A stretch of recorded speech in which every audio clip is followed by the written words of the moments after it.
RFI Convida. Elcio Ramalho. As Casas do Brasil na Europa, residências estudantis e associações de apoio aos imigrantes. Esse é o nome da pesquisa da antropóloga Ceres Caram-Brum, professora da Universidade Federal de Santa Maria, no Rio Grande do Sul, nossa convidada de hoje do RFI Convida. Muito obrigado, Ceres, pela sua presença aqui nos estúdios da RFI. Você morou alguns meses aqui em Paris, em 2003, né, para realizar um estágio de doutorado, morou na Casa do Brasil e daí surgiu essa necessidade de aprofundar um pouco esse tema Casas do Brasil na Europa. Do que se trata exatamente a sua pesquisa, Ceres? Bom, muito obrigado por esse convite, essa oportunidade de interlocução e difusão da pesquisa. As casas no Brasil na Europa, elas podem ser entendidas em dois momentos. A partir do projeto modernista de Juscelino Kubitschek de expandir a imagem do Brasil no exterior. E, nesse sentido, duas casas foram criadas em duas cidades universitárias, a Cité Universitaire Internationale de Paris e a Ciudad Universitária de la Complutense de Madrid. Essas casas são patrimônios modernistas. A Maison do Brasil de Paris é um patrimônio construído pelos arquitetos Lúcio Costa e Le Corbusier, e a Casa do Brasil de Madrid, construída pelo arquiteto Afonso Scandrolli e Barbera, que é um arquiteto espanhol.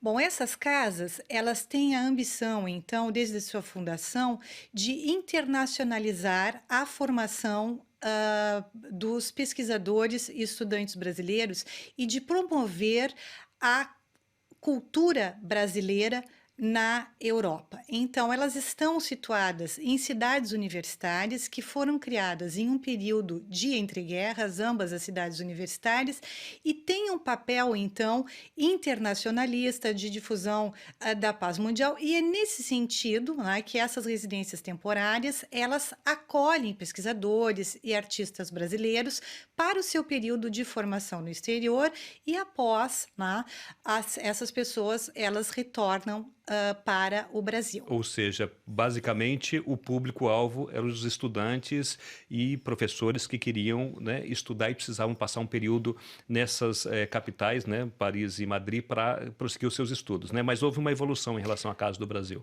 Do ponto de vista do acolhimento dos estudantes e pesquisadores, sim. Mas essas casas, elas sempre tiveram uma ambição maior.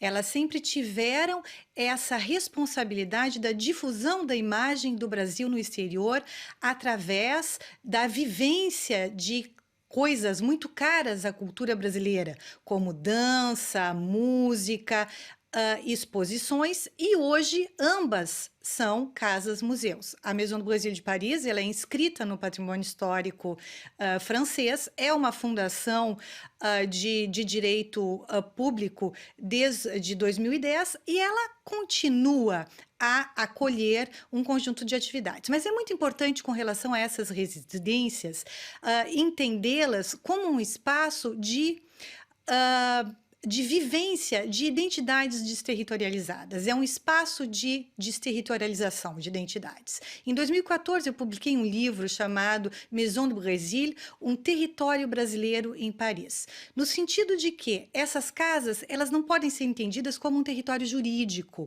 mas como um território simbólico e afetivo da disseminação da língua e da cultura brasileira. Ambas as casas também, elas têm espaços para desenvolvimento de cursos de português, e as pessoas, né, esses pesquisadores que vêm para habitar essas casas, eles são pesquisadores que têm toda uma vida e que reconstroem seus laços de afetividade, nessa perspectiva, se cria um laço, e é um lugar onde o Brasil ele se encontra fora do Brasil, onde as pessoas de diferentes regiões dialogam. E, atenção, não é um gueto de brasileiros, essas casas não são guetos de brasileiros, são espaços de internacionalização. Por exemplo, a Maison do Brasil, 30%, há uma exigência da Cité Universitaire que 30% das pessoas que habitam lá sejam de outras nacionalidades. É um instituto,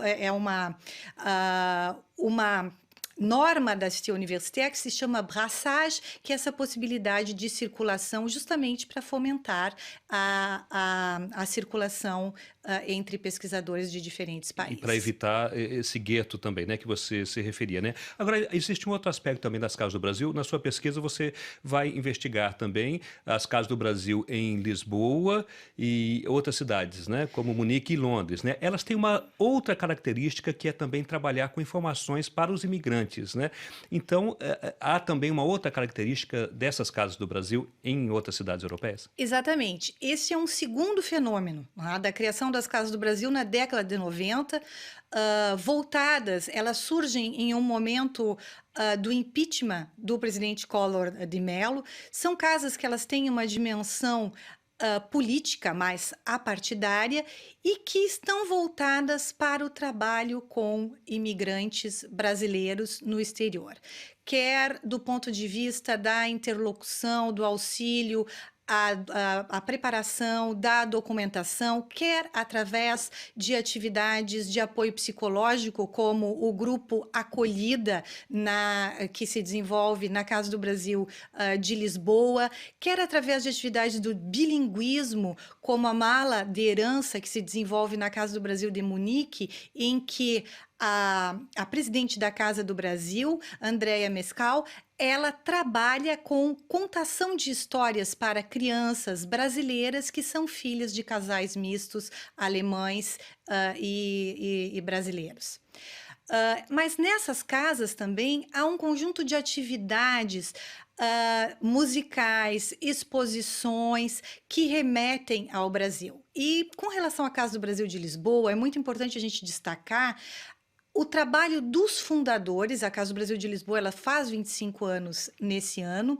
E os seus fundadores foram pessoas muito conhecidas do cenário brasileiro, como o padre Alípio de Freitas, Carlos Viana, Virgínia Paiva, Eliana Bibas e, posteriormente, a jornalista Isis Alves. Então, na minha pesquisa, que tento unir as duas Casas do Brasil, que recebem estudantes, e Casas do Brasil que trabalham mais voltadas para a imigração, o que eu tento fazer? Eu tento entender como o nome casa e o porquê da sua utilização em diferentes contextos e diferentes momentos históricos. E os resultados dessa pesquisa, eles começam, de alguma forma, já a aparecerem. E uma coisa que fica muito clara a partir da antropologia da casa que tento desenvolver é que essas casas, elas têm uma dimensão de nação, uma dimensão de acolhida, de um espaço brasileiro, mas um espaço brasileiro que vai além da vivência de identidades estereotipadas, mas um espaço da língua brasileira, um espaço intercultural de diálogo com os diferentes estados e com os diferentes lugares culturais em que essas casas ocupam nessas cidades, e que favorecem o exercício da cidadania, quer de estudantes que se encontram num processo de formação no exterior e que habitam as cidades universitárias, quer de imigrantes que encontram lá a sua possibilidade de apoio jurídico, apoio psicológico, formação e interlocução bilíngue,